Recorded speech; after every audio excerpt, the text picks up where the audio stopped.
কৃষিমন্ত্রী মতিয়া চৌধুরীর বিরুদ্ধে খাদ্য উৎপাদন নিয়ে ভুল তথ্য পরিবেশনের অভিযোগ আনলেন সাবেক কৃষিমন্ত্রী এম কে আনোয়ার।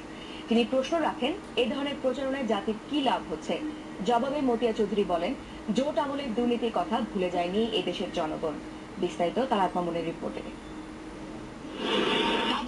নিষ্প্রাণ সংসদ সরব হয়ে ওঠে জোট আমলের কৃষিমন্ত্রী এম কে আনোয়ার যখন সংবাদপত্রের উদ্ধৃতি টেনে সংসদকে জানান, বর্তমান কৃষিমন্ত্রী মতিয়া চৌধুরী জোট সরকারের সময়ে কৃষি উৎপাদন আর খাদ্য পরিস্থিতি নিয়ে ভুল তথ্য পরিবেশন করছেন।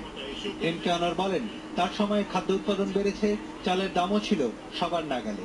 আওয়ামী লীগের যে ফিগার 2,65,00,000 এইটা ঠিক হলো, অথচ বিএনপির ব্যাপারে যে 2,77,00,000 এইটা উনি বললেন যে এটা ম্যানিপুলেটেড ফিগার। বিএনপির আমলে সবচেয়ে কম মূল্য ছিল 11 টাকা, আওয়ামী লীগের সবচেয়ে কম মূল্য ছিল 12 টাকা 20 পয়সা।